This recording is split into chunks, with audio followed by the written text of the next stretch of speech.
प्रसंग आता है कि शुक्राचार्य जी पात्र के छिद्र में घुस करके बैठ गए कि पानी की बूंद भी नहीं टपकने दूंगा तो बिना जल के संकल्प कैसे होगा। छिद्र अवरुद्ध करके बैठ गए शुक्राचार्य जी। ताकने लगे, अब देखता हूं कैसे संकल्प करवाएंगे। अब बलि खूब इधर से उधर करे, झाड़ी में से जल न गिरे। क्या हो गया राजन? महाराज कुछ अटक गया, कुछ फंस गया, पानी नहीं निकल रहा। वामन भगवान मुस्कुराए, ओ समझ गया, तुम्हारा पुराना बर्तन है, रखा रखा जंग खा गया होगा, लाओ हमें तो हम ठीक कर देते। तो एक नुकीली कुसा निकाली अपने आसन में से और बाहर से जो फेंक के मारी तो शुक्राचार्य जी की एक आंख गोविंदाय नमो नमः एकाक्षी हो गए। शुक्राचार्य जी निकल के भागे, हे भगवान कोई दे रहा है, कोई ले रहा है, अपने राम की आंख फालतू में ही बर्बाद है, कछु लेना न देना। जल हाथ में आया, वामन भगवान ने विस्तार से संकल्प पढ़ा और जैसे ही जल छोड़ा कि बटुक जी का तत्काल विराट रूप प्रकट हो गया। बोल विराट भगवान की सहस्र शीर्षा सहस्त्रपाश। भगवान ने अपना इतना विशाल विराट रूप प्रकट कर दिया कि बलि के तो होश उड़ गए, नीचे से ऊपर तक ताकता रहे। देखो राजन, बलि हमारा नापना दिखाओ महाराज। एक चरण नीचे की तरफ बढ़ा तो अतल वितल सुतल तलातल महातल रसातल और पाताल में तक पहुंचा, सातों लोक नाप डाले। दूसरा चरण ऊपर उठाया तो भू भुव स्व मह जन तप और सत्य ब्रह्मांड कटाह को ही फोड़ दिया अपने पदांगुष्ठ से। मात्र 2 चरणों में संपूर्ण ब्रह्मांड नाप डाला, सारा अंतरिक्ष अपनी भुजाओं से नापा और बोले बलि अभी सिर्फ 2 चरण हुए हैं, बोल अब तीसरा चरण कहां रखूं। बलि के तो होश उड़ गए, अब जगह ही नहीं मची पूरे ब्रह्मांड में, क्या बताएं।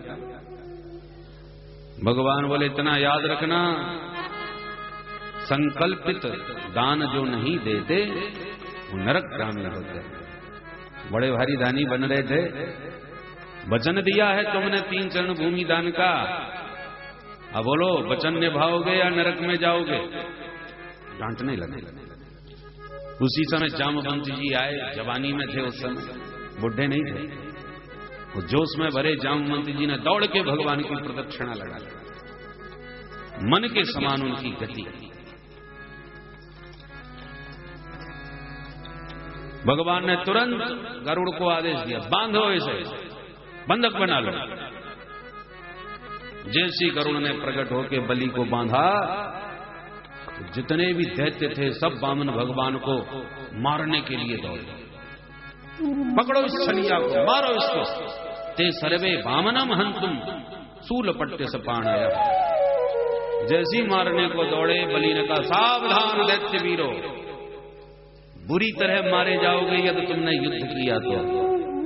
काल प्रतिकूल है, गुरुदेव भी रुष्ट होकर के जा चुके हैं, मर जाओगे तो कोई जिंदा करने वाला भी नहीं।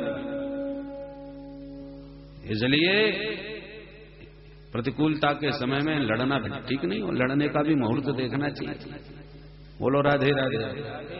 बेमौत मरोगे।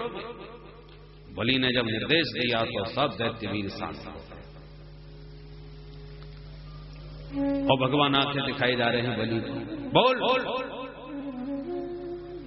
वचन निभाएगा कि नरक में जाएगा। ब्रह्मा जी से नहीं रहा गया, धीरे से आके बोले सरकार ये आपकी लीला हमारी समझ में नहीं आई, क्या होगा।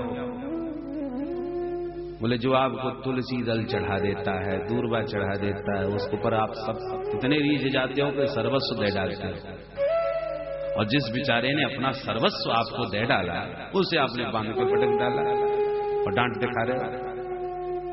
ये क्या लीला है आज। भगवान धीरे से ब्रह्मा जी से बोले सुनो ब्रह्मा जी, मेरा एक स्वभाव है। क्या? ब्रह्मण्यमनुगृह्णामि तद्विशो विधुनोम्यहम्। मैं जिस पर सचमुच कृपा करता हूं सबसे पहले उसका अहंकार तोड़ता हूं। वो जिस वस्तु का अभिमान करेगा वही वस्तु उससे छीन लेता हूं। धन का अभिमान है तो धन छीन लेता हूं, पद का अभिमान है पद छीन लेता हूं, क्योंकि व्यक्ति का अभिमान ही मुझसे उसे दूर करता है। भगवान ने ये बात कई जगह कही, 10वें स्कंद में भी, इंद्र से भी कही, पांडवों से भी कही। यस्याहमनुगृह्णामि हरिष्ये तद्धनम सनै ततो धनम त्यजन्तस्य स्वजनो दुःख दुःखितम्। यस्य अहम अनुगृह्णामि, सचमुच जिसके ऊपर मैं अनुग्रह करता हूं तो सबसे पहला काम क्या करता हूं? तद्धनम सनै हरिष्ये, धीरे धीरे उसका धन लूट लेता हूं, धन हरण कर लेता हूं। एकदम नहीं करता, सनै, धीरे धीरे। धीरे धीरे क्यों करते हो? बोले एकदम हरण कर लूंगा तो हार्ट अटैक हो जाएगा बेचारे का, तो कहीं का नहीं रहेगा ना। इसलिए धीरे धीरे, थोड़ा थोड़ा घाटा करता हूं तो सहन भी होता जाता है और धन भी चला जाता है। तो बर्बाद होने लगता है ना, तो वो बेचारा जिनको अपना मानता है संसार में कि ये मेरे बहुत हितैषी हैं, तो सदा उससे कहते रहते कभी कोई सेवा हो तो बताइए, तो उसे फिर वो लोग याद आने लगते हैं कि चलो उनके साथ, उनके पास चलते हैं, वो हमारे बहुत खास आदमी है। तो जब उसके पास धन होता है ना तो सब उसको खास लगते हैं, सभी उससे अच्छी अच्छी मीठी मीठी बात करते हैं। और जब उसका धन जाने लगता है तो सगे संबंधी भी दूर दूर खिसकने लगते हैं। फिर वो उनके पास जाता है, भैया जी आजकल बहुत परेशान हूं, जिसको सोने को छूता हूं मिट्टी बन जाता है, बहुत परेशान हूं, आप कुछ मेरी सहायता करो। जिसके पास सहायता मांगने जाता है वही उसको धुतकारते हैं, उसके साथ दुर्व्यवहार करते हैं, उसकी उपेक्षा करते हैं, उससे मिलना पसंद नहीं करते। कल तक वो किसी से नहीं मिलता था पैसे के मद में, आज उससे कोई मिलना पसंद नहीं करता जब निर्धन हो जाता है। ततो अधनम त्यजन्तस्य, जब निर्धन हो जाता है तो सगे उसको त्यागने लगते हैं। और जिसको भी वो अपना आश्रय समझ करके जाता है तो स्वजनो दुःख दुःखितम, सगे संबंधियों से उसे खूब दुखी करवाता है। सब ऊटपटांग उससे व्यवहार करते हैं, उखड़ी उखड़ी बातें करते हैं, उसका बात बात पर अनादर करते हैं। तब उसे संसार का असली चेहरा समझ में आ जाता है कि ये है संसार। जब संसार को भली भांति समझ लेता है तब वो फिर किसी संत की शरण में जाता है। महाराज सब देख लिया, दुनिया में कोई किसी का नहीं, सबको अजमा लिया, अब तो आप ही सहारा है। क्या करूं महाराज, मैं तो आत्महत्या करने का विचार कर रहा था, अंत में सोचा कि मरना तो ठीक नहीं, मनुष्य शरीर में ला, चलो महाराज जी की शरण में आ गया। तब वो एकदम पूर्ण रूपेण निहत्ता होकर संत की शरण में जाता है तो संत उसे फिर मेरी शरण में भेज देते। तब वो ईमानदारी से मेरा बन के आता है। मैं तो दीन बंधु हूं, जब वो दीन बन जाता है तो मैं उसका बंधु बन जाता हूं। जब तक धन पद सब उसके पास रहता है ना, तब तो वो मेरे से फॉर्मेलिटी करने आता है। मंदिर में आके कहता तो नित्य मेरे से त्वमेव सर्वम मम देव देव, और केवल व्यवहारिकता है, वास्तविकता नहीं। वास्तविकता तो यह है कि वो अपने वाणी से तो कहता है त्वमेव सर्वम मम देव देव, और मन में तो यही मानता है कि इतने करोड़ तो मेरे विश्व वो स्विच बैंक में डाल रखे हैं मैंने, और फिर यहाँ के तिजोरी में इतने भरे हैं, और इतने की जमीन है, और इतने मेरे मंत्री केंद्र में पहुंचे भाई, जिनके चुनाव में मैंने हेल्प की थी, तो मौके वक्त पर सब मेरे काम आएंगे। मेरा व्यवहार ऐसा है पूरे समाज में, तो मेरा कोई क्या बिगाड़ सकता है। तो अहंकार में तना हुआ घूमता है, तो उसका अहंकार तोड़ने के लिए ये सब मुझे करना पड़ता है। बीमारी जैसी होती है ना वैसा ही इलाज होता है। अहंकार का फोड़ा ज्यादा बड़ा हो तो ऑपरेशन भी बड़ा होता है, छोटी मोटी फुंसी हो तो एक गोली में ही सूख जाती है। तो अहंकार थोड़ा होगा तो भगवान का इलाज भी बड़े आराम से हो जाता है। और जिनका अहंकार बहुत तगड़ा होता है तो उनका भगवान इलाज भी फिर तगड़ा करते हैं उसी अनुपात में। और इतना याद रखिए, डॉक्टर ऑपरेशन करता है, दर्द भी बहुत होता है, वो यमराज के समान दिखता है, और उसके द्वारा दिए हुए दर्द में ही हमारा हित होता है। वैद्य पर विश्वास करना पड़ता है, डॉक्टरों पर विश्वास करना पड़ता है कि ऑपरेशन हो रहा है, दर्द तो होगा पर ठीक हो जाएगी। ऐसी भगवान कैसी भी परिस्थिति हमारे जीवन में लाएं, कैसा भी भयंकर संकट हमारे जीवन में आए, तो जान लेना चाहिए कोई तगड़ा ऑपरेशन हमारे साथ ठाकुर जी कर रहे हैं। और इस ऑपरेशन में भी, इस पीड़ा में भी हमारा कहीं ना कहीं प्रभु ने हित सोच रखा होगा। वो सच्चा भक्त है। बोलो राधे राधे। ये तगड़ा ऑपरेशन, परंतु उसमें भगवान की कृपा की अनुभूति करे, वही सच्चा भक्त है। तो भगवान कहते हैं, ब्रह्मा जी आप परेशान मत हो, मैं इस बलि का ऑपरेशन कर रहा हूं, क्योंकि जन्मैश्वर्य श्रुतश्री भी रेधमान मदपमान। कुछ वस्तुएं ऐसी हैं जिनको पाकर के प्राय व्यक्ति अभिमानी हो ही जाता है। हम फलाने खानदान में पैदा हुए जी, हमारा जन्म बहुत ऊंचे खानदान का है। कोई कहता है महाराज मैंने जितना काम किया आज तक कोई नहीं कर सकता, ये मैंने बनवाया, खड़े खड़े इतना काम मैंने किया, ये सब मेरा, जो भी आप देख रहे हो सब मेरा चमत्कार है। कर्म का अभिमान, उम्र का भी अभिमान होता है, जवानी का, जवानी के जोश में भी व्यक्ति बहुत अहंकार में भरा रहता है उम्र के अनुसार। किसी को अपनी सुंदरता का बड़ा अभिमान होता है, अपनी सुंदरता के मद में वो कईयों का अपमान करता रहता है। किसी को अपनी विद्या का बड़ा अभिमान होता है, वेद व्याकरण गीता सब कंठस्थ है, न किसी ने थोड़ा कुछ गड़बड़ बोल दिया सोई उस पर चढ़ बैठे, क्या बकता है, पढ़ते लिखते कुछ है नहीं, बस फुल्का फाड़ कंपनी में भर्ती हो गए, वर्ष पड़े तुरंत विद्या के अहंकार में भरे फिर रहे, बात बात पर लोगों का अपमान करना। तो कुछ ऐश्वर्य पद प्रतिष्ठा मिल जाए तो फिर तो भगवान ही मालेगा। सबसे ज्यादा गर्मी तो इसी में होती है, पैसे में। परंतु इतनी वस्तुओं के होते हुए भी यदि उस व्यक्ति में कोई अहंकार तुम्हें दिखाई नहीं पड़ रहा तो तत्रायम मदनुग्रह, तो समझ लेना चाहिए उस व्यक्ति पर मेरी विशेष कृपा है। जिस पर मेरी कृपा होती है, भगवान ब्रह्मा जी से कहते हैं, वही इन सब वस्तुओं को पाते हुए भी अभिमान शून्य रह सकता है, नहीं तो ये वस्तुएं व्यक्ति को अहंकारी बना ही देते हैं। ब्रह्मा जी को भगवान ने समझाया। अब बलि को आंख दिखा के जब बार बार कह रहे थे बोलो वचन निभाओगे या नरक में जाओगे, बलि ने कहा महाराज अब बहुत सुन ली आपकी, अब मेरी भी सुन लो थोड़ी, क्या कहना चाहते हो? बोले महाराज ये बताओ धन बड़ा होता है कि धनवान? भगवान बोले धन का मालिक धनवान है तो बड़ा तो धनवान ही हुआ।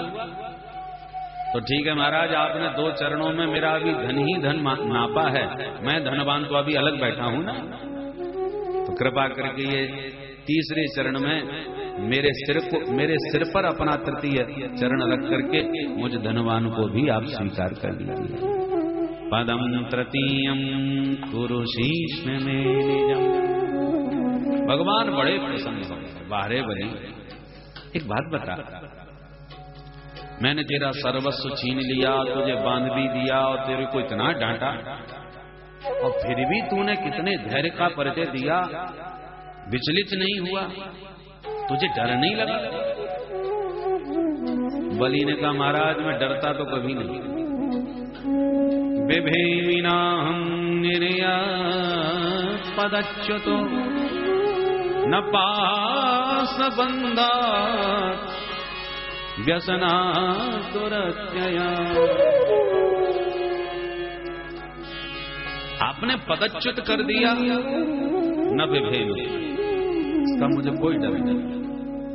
पाशबंधात, बांध के पटक दिया, कोई डर नहीं। तो फिर किस बात से डरते हो?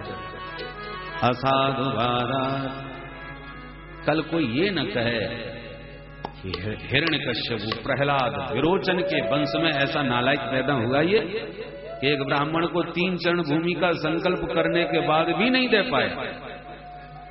तो मेरे वंश में, मेरे वंश की कीर्ति पताका में मेरे व्यवहार से कोई काला कलंक न लग जाए। उस असाधुवाद से, उस अपकीर्ति से मुझे बड़ा भय लगता है। इस बात पर तो प्रहलाद जी भी गदगद हो गए। प्रहलाद जी ने प्रकट होकर कहा, प्रभु धन्य है आप, ये मेरा पौत्र है। मुझे तो आपने सिर्फ गोदी में बैठा करके अपना दिव्य वात्सल्य दिया, पर यह कितना बड़ भाग्य है जिसने आपके पादार बिंद को अपने माथे पर धर लिया। प्रहलाद जी ने भी भगवान की बड़ी प्यारी स्तुति करी। इतने में बलि की पत्नी विंध्यावली भी आई, उसने भी भगवान की स्तुति करी और कहा, प्रभु ये बताओ ये संसार किसने बनाया? भगवान बोले, हमने बनाया। काय के लिए बनाया? भगवान बोले, खेलने के लिए बनाया। तो इसका मतलब ये पूरा संसार आपका स्टेडियम है, खेल का मैदान है, जिसमें आप हम सबसे खेलते हो। भगवान बोले, हाँ। तो प्रभु आपने संसार अपने खेलने के लिए बनाया और हमारे स्वामी जी ने इस पर अपना कब्जा जमाया। ये तो मेरा हूं, मैं 3 लोक का स्वामी। तो आपने अपने कब्जे, जो हमारे स्वामी जी ने कब्जा कर रखा था, वो आपने छीन लिया। ये संसार जब आपने बनाया तो आपका ही है, परंतु जो मिथ्या उस पर अपना अधिकार जमा बैठे थे मेरे स्वामी जी, आपने तो बस उस अहंकार उनका छीना है। हमने आपको क्या दिया? तेरा को अर्पण क्रीडार्थमात्मन इदं त्रिजगत् कृतं ते स्वाम्यं तु तत्र कुधियो परमेश कुधियो। ये कुबुद्धि है हमारे स्वामी जी की, जो आपकी संपत्ति को अपना माने बैठे थे। आपने वो कुबुद्धि दूर कर दी, वो अहंकार दूर कर दिया। बाकी संपत्ति पहले भी आपकी है, आज भी आपकी है। भगवान बड़े प्रसन्न हुए। बारे बलि, तेरे से ज्यादा तो तेरी पत्नी निकल गई। भाई तुम्हारे इस व्यवहार से, तुम्हारी इस दिव्य भावना से हम बहुत प्रसन्न हैं बलि, तुम जो चाहो हमसे मांगो आज। बलि ने कहा, प्रभु अब आपसे क्या मांगू, परंतु एक निवेदन अवश्य करना चाहता हूं। क्या? बोले, आपकी ये बटुक छवि मुझे बड़ी प्यारी लग रही है, इसी के ऊपर मैं पागल हो गया। भाई यही इच्छा है मेरी तो कि हमेशा बस आपकी इसी प्यारी झांकी का दर्शन करता रहूं, ये छवि मेरी आंखों से ओझल न हो गए। भगवान बोले, तो हम तेरे सामने ऐसे ही खड़े रहे, और तेरी ऐसी इच्छा है तो चल मैं भी वचन देता हूं। वैसे तो मैं तेरे से इंद्रासन छीन नहीं आया था और छीन भी लिया। अब मैं इंद्र का छोटा भैया हूं, इसलिए इस समय तो इंद्र को ही ये सिंहासन दूंगा, पर जब तक तुम्हें इंद्रासन पर मैं बैठा नहीं देता तब तक सदा तुम्हारे साथ रहूंगा और तुम सुतलोक के राजा बन करके बैठो। दरवाजे पर मैं ऐसी बटुक बना खड़ा रहूंगा तो सदा सन्निहितम वीर तत्र मां रक्षते भवान। आते जाते हमेशा हमारे दर्शन पाते रहना। बलि बड़ा प्रसन्न हुआ, प्रहलाद जी तो नाचने लगे। धन्य हो प्रभु, जिनके कृपा प्रसाद को ब्रह्मा शंकरादि बड़े बड़े देवता तरसते रहते हैं। वे परमात्मा हमारे द्वार, हम असुरों के द्वारपाल बन करके खड़े होंगे। यन्नो सुराणा मसी दुर्ग पालो। कितना परम सौभाग्य हम दैत्यों को आपने आज प्रदान कर दिया। बोल भक्त वत्सल भगवान की जय। शुक्राचार्य जी ने देखा कि अरे राम राम, ये तो सबके सब एक हो गए, हम फालतू में सबके बुरे बन गए। जजमान भी गया हाथ से, प्रभु के भी बुरे बने और आंख भी गई हाथ से। तुरंत आकर के शुक्राचार्य जी ने भी प्रभु को प्रणाम किया। प्रभु क्षमा चाहूंगा। भगवान बोले, आचार्य जी यज्ञ की विधि को विधि विधान से सांगोपांग संपन्न कर दो, ताकि तुम्हारा यजमान, तुम्हारा शिष्य शतक्रतु बनने का पूर्ण पात्र बने। शुक्राचार्य जी बोले, क्यों शर्मिंदा करते हो सरकार? जिस यज्ञ में साक्षात यज्ञ नारायण प्रभु पधारे हो, वो यज्ञ अब अधूरा रह सकता है भला? अरे यज्ञ की संपन्नता के बाद जब आपका नाम संकीर्तन किया जाता है भगवान, तो जितने भी यज्ञ में छिद्र हो, मंत्र में कोई त्रुटि रह जाए, विधि में कोई दोष रह जाए, कमी रह जाए, वो आपका नाम संकीर्तन करते ही समस्त दोष दूर हो जाते हैं। मंत्रतस्तंत्रतश्छिद्रम देश कालार्थ वस्तुतः सर्वं करोति निश्चिद्रम नाम संकीर्तनम तव। और भगवान असुर परिकर के साथ सुतल में प्रविष्ट हो गए। बोल भक्तवत्सल भगवान की जय। श्री सुखदेव जी कहते हैं, परीक्षित, इस प्रकार से विविध मनमंत्रों में विविध अवतार लेकर के भगवान भक्तों को परमानंद प्रदान करते हैं। एक बार मत्स्यावतार धारण करके सत्यव्रत मनु की प्रलय पर्यंत प्रभु ने रक्षा की थी। इसके साथ ही अष्टम स्कंद को संपन्न करके आइए नवम स्कंद में प्रवेश करें। अब थोड़ा थोड़ा श्रोता लोग खिसक जाएं आगे की तरफ, ताकि और जो श्रोता आ रहे हैं वो आराम से बैठ सकें। थोड़ा भी किसी के सामने स्थान हो तो थोड़ा थोड़ा आगे खिसकें। और चलिए अब हम पहले राम जी की चर्चा करेंगे, उसके बाद श्याम जी के प्राकट्य की ओर चलेंगे। तो हम लोग प्राकट्य होगा तो हम लोग पहले अयोध्या में अपने मन को लेके चलेंगे। तो मन अयोध्या लेके चलें कुछ समय के लिए, और आगे आगे खिसकते हुए चलें अयोध्या। अरे सीताराम जी की प्यारी रजधानी लागे, ओ रजधानी लागे, मीठो मीठो सरजू जी को पानी लागे। ओ सीताराम जी की प्यारी रजधानी लागे, रजधानी लागे, मोहे मीठो मीठो सरजू जी को पानी लागे। सीताराम जी की प्यारी रजधानी लागे, ओ रजधानी लागे, मोहे मीठो मीठो सरजू जी को पानी लागे। ओ सीताराम जी की प्यारी रजधानी लागे, रजधानी लागे, मोहे मीठो मीठो सरजू जी को। कैसी है अयोध्या? धन्य कौशल्या धन्य के कई, धन्य सुमित्रा मैया, कौशल्या धन्य के कई, धन्य सुमित्रा मैया, धन्य कौशल्या धन्य के कई, धन्य सुमित्रा मैया, धन्य कौशल्या धन्य के कई, धन्य सुमित्रा मैया। धन्य भूप दशरथ के आंगन खेले चारों भैया, धन्य भूप दशरथ के आंगन खेले चारों भैया। मीठी दोस्तनी रसीनी हरि बोल। लागे, हरि की वाणी लागे, मोहे मीठो मीठो सरजू जी को पानी लागे। ओ सीताराम जी की प्यारी रजधानी लागे, रजधानी लागे, मोहे मीठो मीठो सरजू जी को प्रेम से ताली बजाते हुए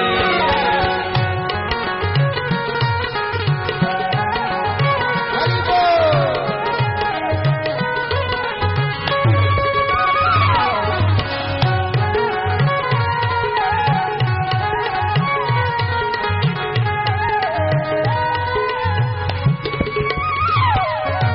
मणि छावनी रंग महल हनुमान गढ़ी अति सुंदर, बड़ी छावनी रंग महल हनुमान गढ़ी अति सुंदर।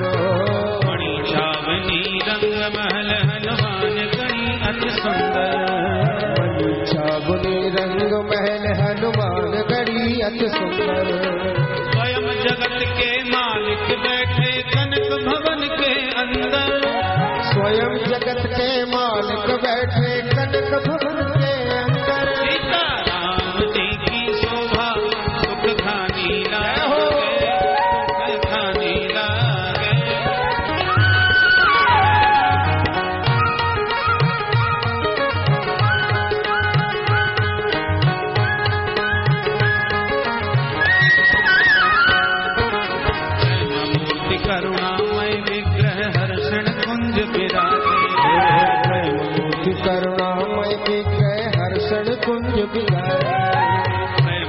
मूर्ति करुणामय विग्रह हर्षण कुंज विराजे। मूर्ति करुणामय विग्रह हर्षण कुंज विराजे।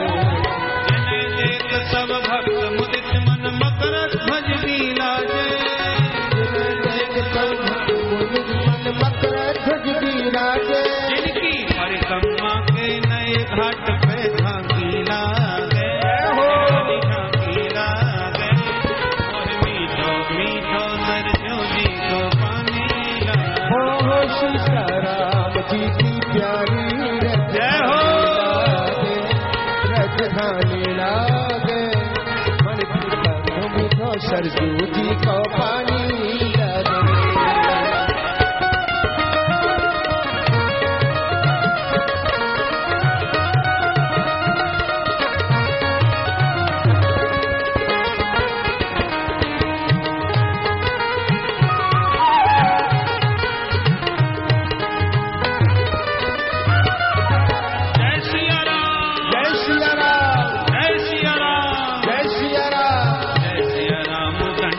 भैया मधुरी बाणी सिया राम दंडवत भैया मधुरी बाणी बोले। जय सिया राम दंडवत भैया मधुरी बाणी बोले। जय सिया राम दंडवत भैया मधुरी बाणी बोले। करे कीर्तन संत मगन मन गली गली में डोले।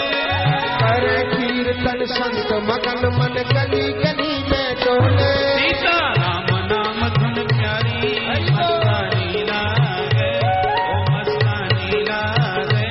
मोहे मीठो मीठो सरजू जी को पानी लागे। ओ सीता राम जी की प्यारी राजधानी लागे, राजधानी लागे। मोहे मीठो मीठो सरजू जी पानी लागे।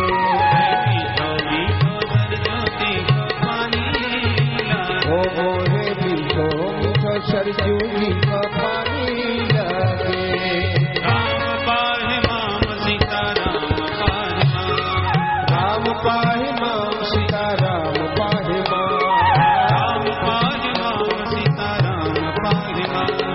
राम पाहि माम सीता राम पाहि माम। राम पाहि माम सीता राम पाहि माम। राम पाहि माम सीता राम पाहि माम। राम पाहि माम सीता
सरकार की जय। जय जय श्री सीताराम।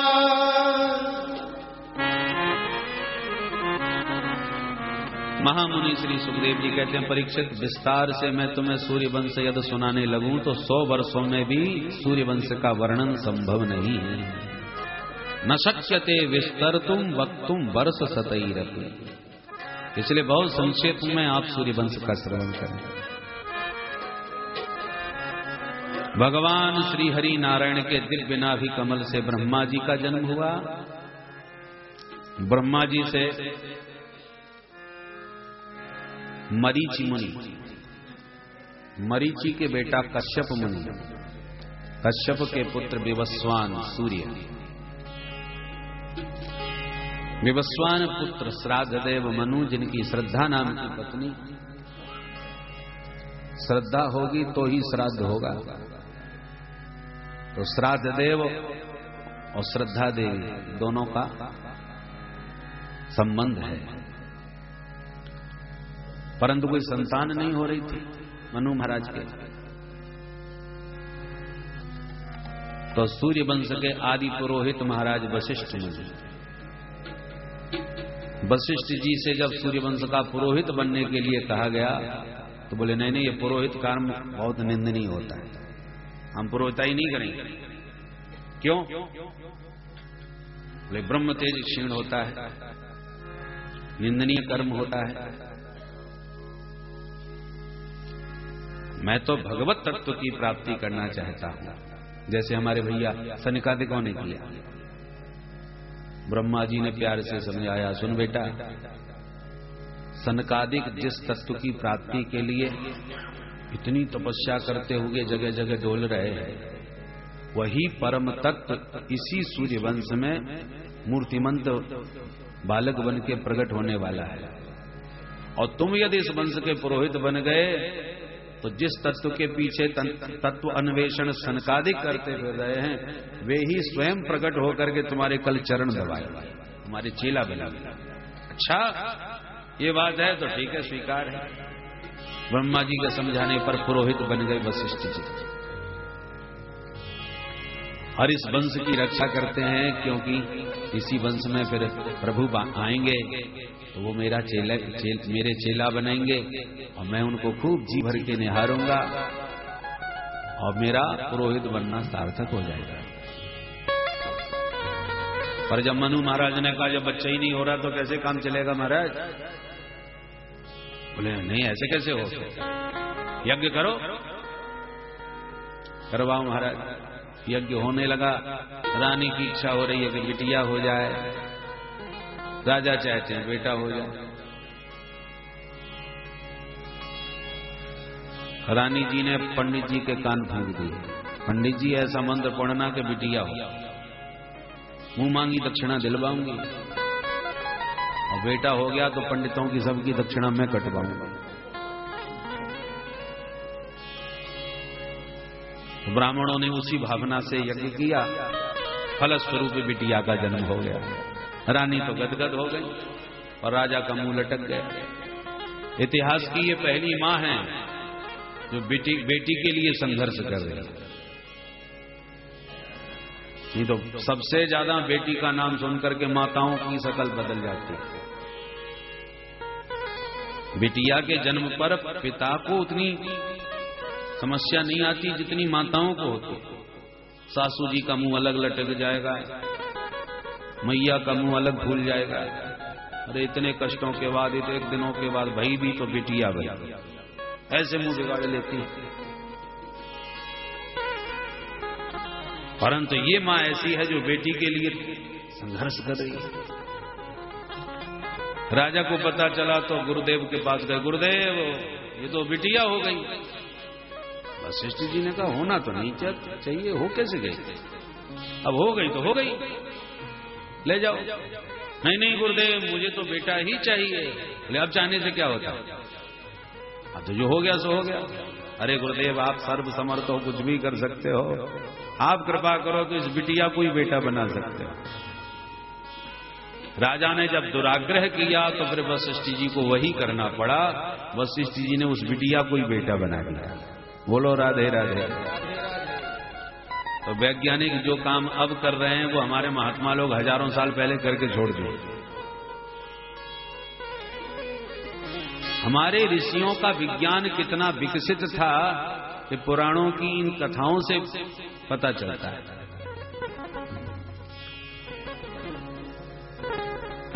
पर हम लोगों ने ऐसा विदेशी चश्मा पहन रखा है कि ऋषियों की वाणी कुछ भी कहे पर उस पर हमारी श्रद्धा नहीं होती।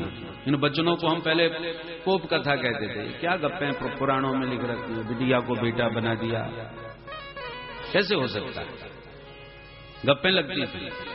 पर उसी बात को आज वैज्ञानिक करने लगे, कहने लगे, विश्वास जम गया। हमारी ऋषियों की वाणी पर विश्वास नहीं होता, परंतु ऋषियों की वाणी को कोई विदेशी विज्ञान बोल देता है, वैज्ञानिक व्यक्ति बोलता है, तो हमको बड़ी श्रद्धा हो जाती है। बोल फलाने वैज्ञानिक ने ये बात कही, बड़ी श्रद्धा उसमें हो जाती है। ऋषयो मंत्र दृष्टारः, वेदों में शास्त्रों में ऋषियों ने रिसर्च करके सूत्रात्मक विधि से सब कुछ लिख दिया। उस पर शोध कर रहे हैं वैज्ञानिक लोग, विदेशी लोग। हम संस्कृत से भाग रहे हैं और विदेशी लोग संस्कृत को पकड़ रहे हैं। इसी वर्ष 2001, 2011 और 12 के संपूर्णानंद विश्वविद्यालय में जो स्वर्ण पदक प्राप्त किया है विद्या में, शास्त्रीय उपाधि में, तो विदेशी महिला है, इंग्लैंड की रहने वाली है। और महाराज उसका नाम भी हम थोड़ा भूल रहे हैं, अखबार में पढ़ा हुआ। इंग्लैंड की वो महिला है और उसने इस वर्ष, और उसमें एक बात और लिखी है कि वो महिला अंग्रेजी जितनी स्पीड में नहीं बोल पाती जितने स्पीड में संस्कृत में बात करती है। संस्कृत धारा प्रवाह बोलती है, व्याकरण पर उसकी पकड़ है, और संपूर्णानंद विश्वविद्यालय में प्रथम डिग्री उसने प्राप्त की, माने पूरे संपूर्ण विद्यालय में प्रथम श्रेणी प्राप्त की। और ऐसी एक नहीं, इस समय विदेशी 150 विद्यार्थी हैं जो संपूर्णानंद विश्वविद्यालय में संस्कृत पढ़ रहे हैं, और संपूर्णानंद विश्वविद्यालय में उनके लिए एक अलग छात्रावास खोला गया है, निवास, और वो हमेशा हर कक्षा में प्रथम आ रहे हैं। अब इसी से पता चलता है कि विदेशियों का कितना जबरदस्त आकर्षण संस्कृत में बढ़ रहा है। जर्मन आदि देश जहां पर संस्कृत पढ़ना अनिवार्य करते जा रहे हैं ताकि ऋषियों की वाणी पर रिसर्च किया जाए, ठीक से उसको समझा जाए, और हम लोग संस्कृत को मृत भाषा कह करके उसको उपेक्षा कर रहे हैं, और वो संस्कृत के दीवाने बन करके दौड़ रहे हैं। तो संस्कृत से जितना हम भागेंगे उतना अपनी संस्कृति से दूर होते जाएंगे और अपने संस्कार को भूलते जाएंगे। इसलिए ऋषियों की वाणी में जो रहस्य है वो सब संस्कृत में है, इसलिए उसके लिए हमको सबसे पहले संस्कृत को संभालना पड़ेगा। संस्कृतज्ञ हुए बिना हम न तो शास्त्रों को समझ सकते हैं, न अपनी संस्कृति को संभाल सकते हैं। सबके आधार में मूल संस्कृत है। तो उस बेटी को बेटा बना दिया वशिष्ठ जी ने। उसके बाद में फिर 10 बेटा हो गए, इक्ष्वाकु, उनर्ग, सरयाति, प्रसद, नवग, कवि आदि। इन 10 पुत्रों से ही सूर्य वंश का विस्तार हो गया। सरयाति नाम के जो पुत्र थे मनु महाराज के, उनकी बेटी सुकन्या ने धोखे से चबन बाबा की आंखें फोड़ दी। चबन बाबा अंधे हो गए बेचारे। तो सरयाति जी ने अपनी बेटी सुकन्या का विवाह ही कर दिया चबन मुनि से कि महाराज मेरी बिटिया ने आपको अंधा किया है तो ये जिंदगी भर सेवा करेगी। बाबा ने विवाह कर लिया। फिर विचार किया कि शादी तो कर ली पर हम बुढ़े बाबा अंधे और हो गए, ये बेचारी राजकुमारी, इसके साथ तो हमने अन्याय किया। तो अश्विनी कुमारों का आह्वान किया। अश्विनी कुमारों ने न जाने कौन सा चबन प्राश खिलाया कि चबन मुनि बुढ़े से जवान हो गए, बढ़िया सी आंखें भी मिल गई। बोलो राधे राधे। बदले में देव पंक्ति में भोजन का अधिकार दिलवाया श्री चबन मुनि। इन्हीं सरयाति जी के वंश में महाराज रेवत हुए। रेवत के बेटा रैवत, उनकी बेटी रेवती। रेवती के लिए सुंदर वर ढूंढने गए। अंत में ब्रह्मलोक पर्यंत गए, कोई समझ में नहीं आया। अंत में आकर के बलराम जी से विवाह रचाया। रेवती बलराम जी को ब्याही गई। बोलो राधे राधे।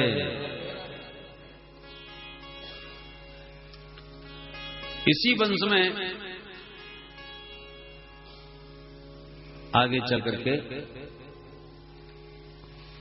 महाराज ये जो दूसरे बेटा जो थे नभग, मनु महाराज के पुत्र नभग, उनके बेटा नाभाग। पिता की संपत्ति का कोई भाग इनको नहीं मिला, नाम भी नाभाग। और नाभाग के बेटा हुए परम भक्त राज महाराज अम्बरीश। अम्बरीश महाराज सम्राट होते हुए भी भगवान की निरंतर सेवा में संलग्न रहते थे। सबई मना कृष्ण पदारविंदयो बचांसि वैकुंठ गुणानुवर्णने करौ हरेर मंदिर मार्जनादिषु श्रुतिं चकाराच्युत सत्कथोदय। राजा होते हुए भी महाराज अम्बरीश ठाकुर जी की अष्टयाम सेवा करते थे, 8 प्रहर। बड़े बड़े लोगों के घरों में सेवा तो होती है ठाकुर जी की, और के पुजारी अलग रख रखे हैं, पोंछा लगाने वाले अलग रखे हैं, तो पैसे से तो सेवा बहुत करा सकते हैं सेवकों के माध्यम से। पर राजा होते हुए भी ये करऊ हरेर मंदिर मार्जनादिषु, ठाकुर जी के मंदिर में झाड़ू पोंछा बुहारी सारा कैंकर्य राजा स्वयं करते हैं। किंकरः किं करोमीति किंकरः, हर समय ठाकुर जी की सेवा में। और ऐसा भक्त जो सर्वथा भगवान को समर्पित हो जाए तो फिर भगवान अपनी भगवत्ता भुला करके उसकी रक्षा में लग जाते हैं। भगवान ने अपना सुदर्शन ही अम्बरीश की सुरक्षा में समर्पित कर दिया, इसका ध्यान रखो।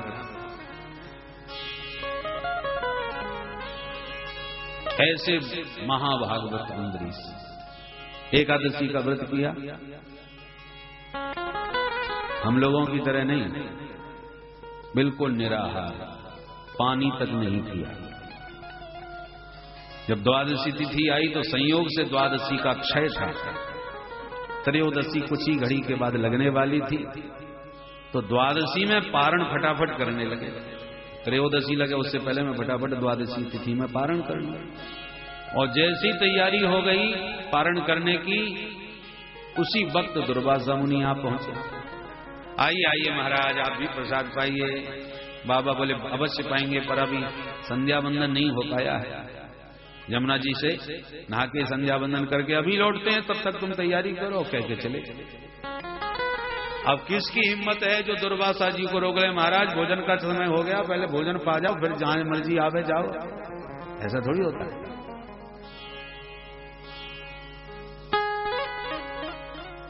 तो जब तक आएंगे तब तक हम ही पालें, ऐसा भी नहीं होता।